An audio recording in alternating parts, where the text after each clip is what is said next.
আপনারা খেয়াল করে দেখবেন যে এবারে ঈদ উপলক্ষে প্রধান উপদেষ্টা মহোদয়ের ফেসবুক পেজ থেকে একটা ঈদের ভিডিও পোস্ট করা হয়েছে। এখন ওই ঈদের ভিডিওটা দেখবেন যে কিছু দুঃখী মানুষের চেহারা, স্যাড পিপল, এবং সেই ভিডিওর ক্যাপশনে লেখা হয়েছে যে আমাদের দেশে প্রায় 12 লাখ মানুষ বিপদে পড়ে মেহমান হিসেবে আছে। ওই ভিডিওটার থিম ছিল এরকম যে এই মানুষেরা ওয়েট করছে, আমরা যখন সেলিব্রেট করছি আমাদের ঈদ, আমরা যেন মনে রাখি যে এই মানুষেরা ওয়েট করছে তাদের দেশে ফিরে ঈদ সেলিব্রেট করার।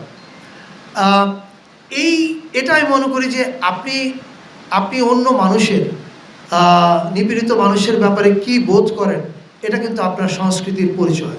আমি মনে করি যে আমরা প্রধান উপদেষ্টা মহোদয় এটা ওনার পেজে শেয়ার করার মাধ্যমে এই সিগন্যালটা এবং এই বার্তাটা দিয়েছেন যে মানুষ নিপীড়িত, আমাদের আনন্দ বা উৎসবের দিনে যেন আমরা তাদেরকে ভুলে না যাই।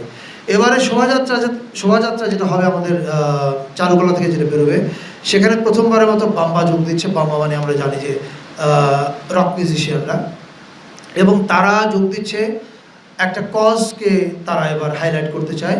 সেটা হচ্ছে, আপনারা জানেন যে প্যালেস্টাইনে একটা বড় ধরনের গণহত্যা সংঘটিত হচ্ছে।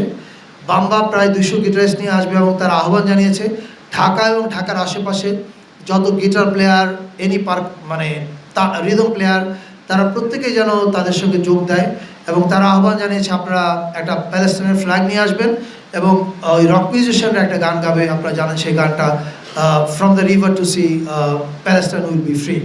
সো তারা মানবতার মানে আমরা আমাদের উৎসবে, এই নববর্ষের উৎসবে আমরা যেন ভুলে না যাই যে পৃথিবীতে একটা বড় গণহত্যা চলছে।